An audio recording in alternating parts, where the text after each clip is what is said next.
Tactical Command. We are on final. Say again, on final.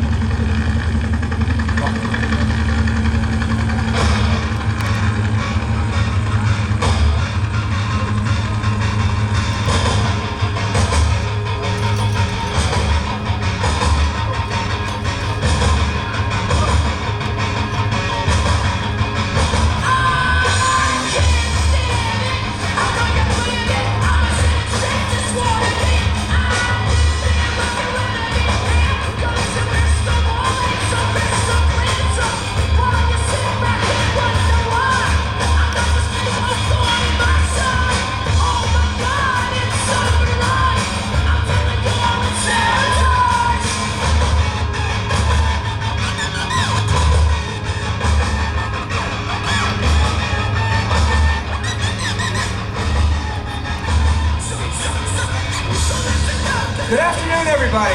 Welcome to the New York State Police exhibit here at the fair. And thank you for coming to this show. What we got is a rappelling demonstration for you. And on behalf of the whole crew, we'd like to say thank you, and we appreciate your support more than you know. So without further ado, if you'll direct your attention to the first deck, I'd like to introduce your host for today's show, Sergeant Eric the Irish Hand Grenade Osborne!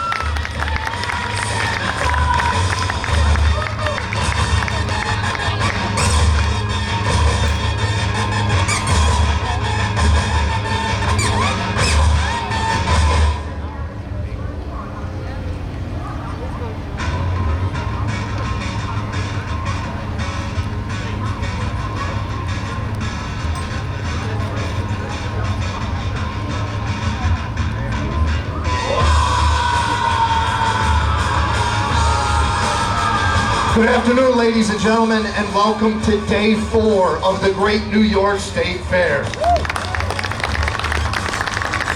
I want to send a special thanks to those of you that toughed it out throughout that dog show for no other reason than to secure prime seats for this show, the best one in the fair that doesn't get fleas. We are SORT. SORT is the tactical element for the New York State Police. As such, we conduct all those operations you would expect a SWAT team to conduct.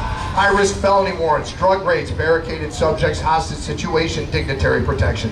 However, we also perform a few tasks you wouldn't necessarily associate with a SWAT team, including search and rescue to include high angle rappelling and rope rescue, which is what we're going to demonstrate here today. So without further ado, let's bring the guys down and introduce them.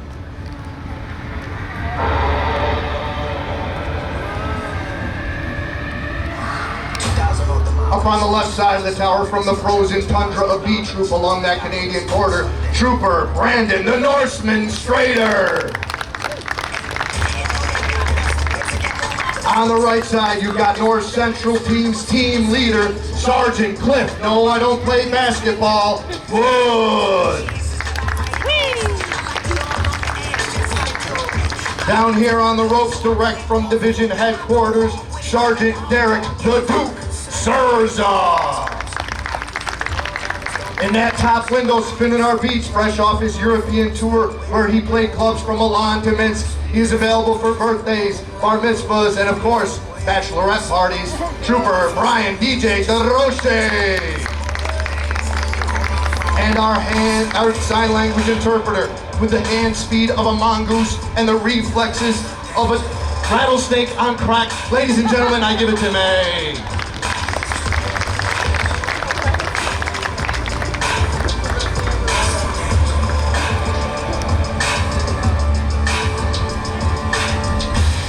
On the left side, he has mastered every discipline within the tactical realm and is a true Renaissance man. He also acts as our team's cobbler, tailor, and sawyer. He also recently purchased half a 1986 dump truck. True story, don't know how that works, but I'm sure it's a great deal.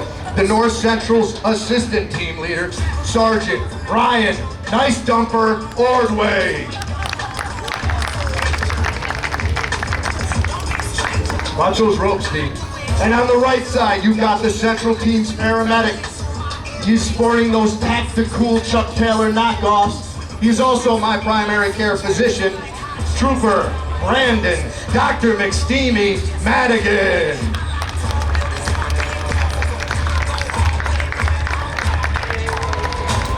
While they're climbing back up that ladder, and as you can see, we can all climb ladders. I don't know why the dog show makes a big deal out of that. As they climb up, I'll go over a little bit about what it takes to become a member of SOAR. First off, you have to be a trooper for 2 years. That already is quite the process in and of itself. After that, we occasionally put out a notice that we're going to have tryouts. If you feel you think you have what it takes, your chain of command may or may not allow you to go to it. If you go to it, you have a 3-day tryout. If you pass that 3-day tryout, you go to a 2-week phase 1 or selection. If you make it through that, you may get invited to the 6-month phase 2 or school. Out of that 6-month school, 3 weeks are dedicated to rope work. One is standard rappelling, one is rescue systems and rescue work. The other one is all helicopter operations, where we do fast roping, hoist work, and we rappel out of helicopters at heights almost 4 times the height of this tower. Each guy in that school is issued his own climbing harness, and on the front of the harness we have what we call a figure 8. This is our descent device. We feed the rope through that. The top hand just keeps us upright on the rope. The back hand, the one down by our hip, that's the money maker, that's our brake hand. As we bring that up, it allows the rope to freely flow through the device. That's when we let gravity do its work, and we refer to that as letting her eat. Once we put it closer to our hip, it puts friction on the device, slowing and eventually stopping us. But telling you is one thing, showing you is something different. So if you look all the way up top, we've got Brandon and Cliff. We're going to come on down and demonstrate.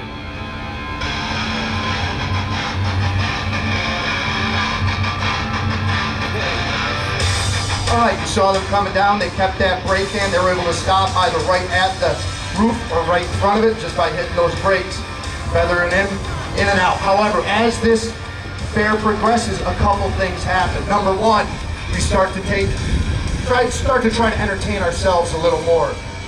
And we'll go ahead and let her eat a little bit more than we usually would.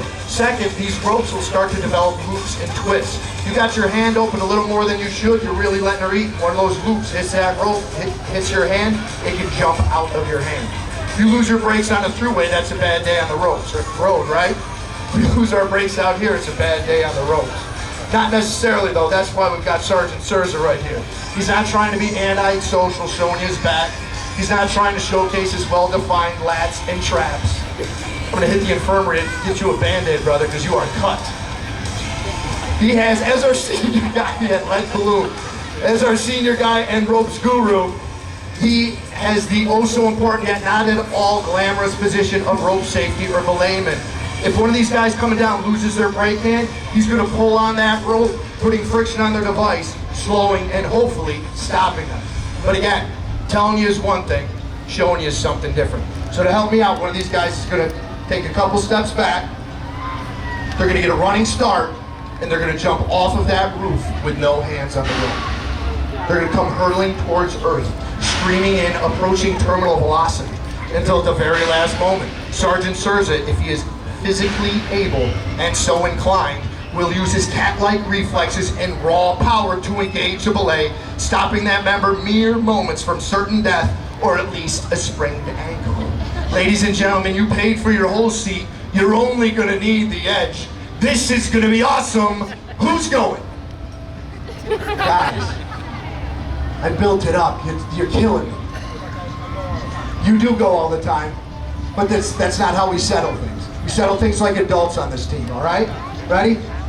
1, 2, 3, shoot. Did you beat him again? I don't know why. I think Cliff's cheap. Cliff wins every time. All right, so Cliff gets to come down like a gentleman, and it looks like Brandon has volunteered again. Let's hear it for Brandon, all right? So like I said, Brandon's gonna go ahead and back up. He's gonna get a running start. He's gonna throw himself off of the top of that roof with no hands on there till the belay gets engaged right at the last second. It's gonna be awesome. You ready, Brandon? 3. See what? What's going on? It is hot in the sun. It is hot in the sun. It is not a good idea, but that's... May, did he give you instructions? He did not. That's horrible. All right. Here, I'll tell you what. All right. Let's pull a little tighter. Now put your foot on it. There you go. Because you can't hold it. She can't hold it. She's got a job to do. We can't distract her from it, okay? But you see how we took that slack right out of it? It's going to be fine. No, he doesn't feel good. Hold on. Just go ahead, put your foot right back there. I put a loop on. I did the loop. I did the loop. That's a little bit better. Huh? What do you say? You like it? Do you want to do me a favor? It's really good stifling the show. Could you help me out here? He's got a 68% belay success rate. On top of that, May's got his back. I think it's going to go just fine. What do you think? Folks, let's give him a little encouragement, all right? Help me help him. We're going to count him down to three from three. Ready? 3, 2, 1, go! Woo! Into an invert. Work those core. That's nice. Almost scorpioned right up. Those of you that are veterans of this show know we try to get them a little closer each time. If this trend continues, we won't have a Labor Day show, but that's all right. We're getting there. All right, you can see that it's easy to get twisted up, get into some precarious situations up there. Not a big deal, as long as you don't lose your head, and more importantly, as long as you don't lose your brake hand. So to demonstrate that, if you look all the way up top, we've got Ryan and Brandon who are going to come on down and demonstrate.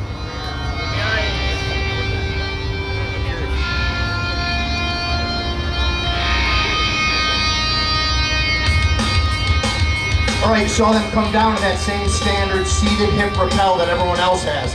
But now they're going to transition their brake hand from their right to their left. That's going to allow them to go ahead and invert. So now, even though they're upside down, as long as they maintain that newfound brake hand, they won't smash face first in this beautifully manicured turf. This is called the commando crawl and allows our guys to see where they're going before they present their feet or other body parts to an opening. Once they've gone far enough and seen all they feel they need to see, they can go ahead and revert. Reassume that brake hand and come on down. Complete with a superhero landing. Ladies and gentlemen, the invert. Folks, you're going to see a reoccurring theme, or hear a reoccurring theme out here, and it's going to be safety. We're dealing with high elevations, we're dealing with extreme angles and hard edges.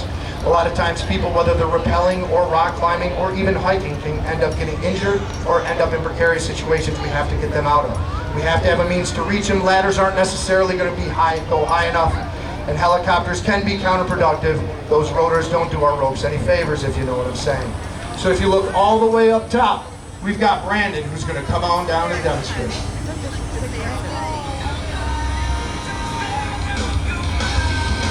All right, say Brandon's working his way down the Adirondacks, or perhaps Ithaca, because it is gorgeous. He's on some sheer cliff, and he goes ahead and wants to stop for a minute. So he's going to take that rope, wrap it around his 8, not once, not twice, but thrice. This is a tie-off. After that, he can go hands-free. He can invert. He can literally and figuratively hang out. He can take his cell phone out, snap a selfie, post it to his MySpace page. Everyone else still running MySpace? It's all retro stuff. Back up. All right. My one friend on MySpace. But say he's hanging out there and some rocks kick loose and hit him in the head. At this point, I'm going to need some audience participation. Any kids who want to come forward or adults who want to come forward, don't be bashful. We don't choose people. You just come out. This is mass chaos. So what I'm going to ask you to do is come right out, step over the safety rope that's there for your safety, step directly over that, proceed past it, grab yourself a water balloon, close with and destroy. All right, so you guys get as close as, grab a water balloon, get as close as possible. There's no delineators here. We're pretty sure it's tie-off solid, so we probably won't come down, and just yeet those things right up there. Let it eat.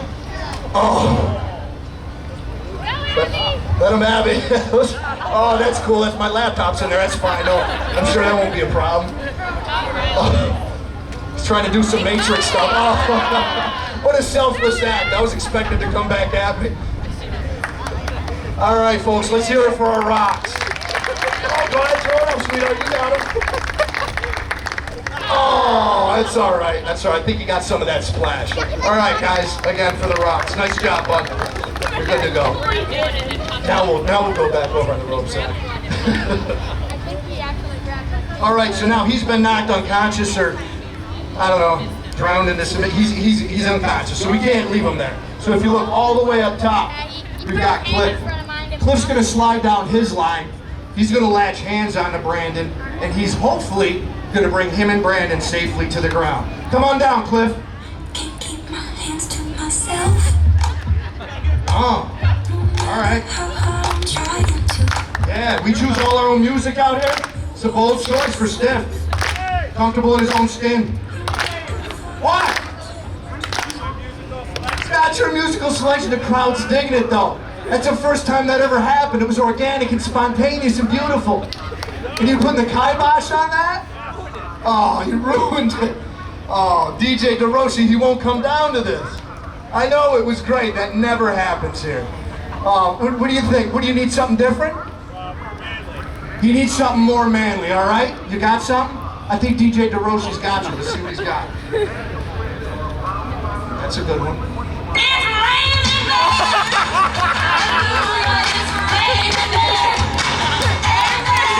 You seem to be okay with this one, oddly enough.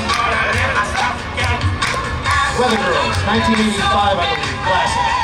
As Cliff comes down, you're going to see he's got a different device. He's not coming down an 8, he's coming down on a brake car rack. That allows him to take additional weight on his system.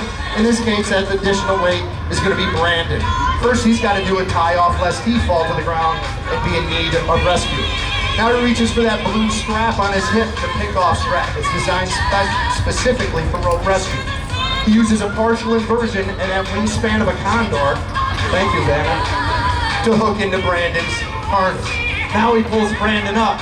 As he does that, you can see how Brandon instinctively reaches for Cliff's hips and legs. We're a very close-knit team. At this point, we ask no photos be taken. Thank you. You can already see that the Brandon's rope is starting to go slack. It's an indication his weight is coming off of it. Now Cliff is moving to secure all of Brandon's hardware and hopefully freeing him directly from his line. So far, so good. And now Cliff will undo his tie-off and hopefully lower them both safely to the ground. Looks like he nailed it in record time. Ladies and gentlemen, the pickoff. Folks, we've showed you basic rappelling, we've showed you some of the safety precautions we have in place, we've showed you a very small percentage of the rope rescue operations that we're capable of. However, there's also a tactical application to this rope work. Say, for example, there's a bad guy. He's creeping around these fairgrounds, he snatches up a kid, runs up into that building, and barricades himself in. Horrible choice of location on his part, but I digress. He's got that door nailed shut, he feels real confident we're not going to be able to come in. But unfortunately for that bad guy, Special Operations Response Team doesn't need to come in through the door. We can come in through the window. So if you look all the way up top, we've got Ryan ready to run the recon. Ryan lands feather soft on that roof, rotates right in the commando fall and starts checking windows. Oh, that is not our target, buddy. I meant my first window, not your first. I forgot you were coming from up there. It's the completely wrong window. It's awful. I'm sorry. I'm sorry, Ryan. You shouldn't have had to see that. We're going to get a counselor online, so you go ahead and work. What's that? Grizzly bear with a t-shirt. That's about right.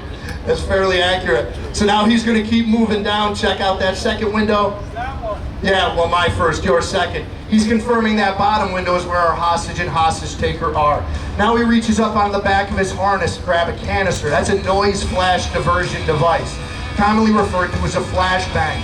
That's going to emit a bright light and loud noise that distracts and disorients the suspect long enough for us to seize the initiative. Looks like Ryan's ready to deploy the bang, and it looks like we're ready for Brandon to effect the rescue.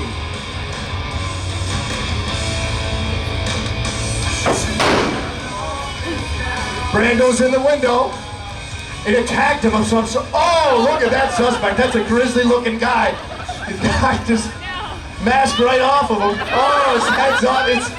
Oh no. He's got an etched weapon of some sort. Oh, no. No, folks. I need to apologize. I'm sorry you had to witness that clear violation of New York State Police policy and procedures. No, I know. He had a knife. You were totally justified.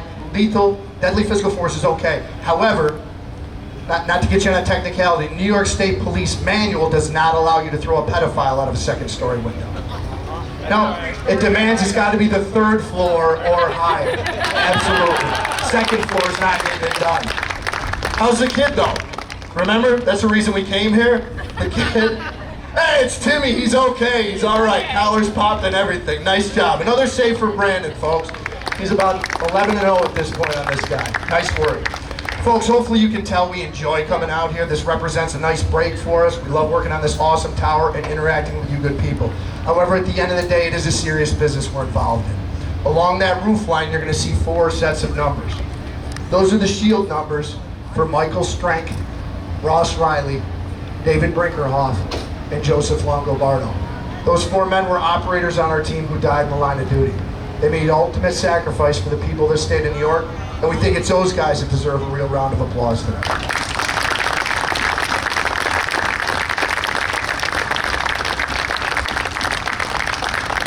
You guys have an awesome crowd out here. I know it's tough with the heat and those bleachers, but we really appreciate you sticking through it. Feel free to come forward after the show. We've got stickers, we'll answer questions, post for pictures.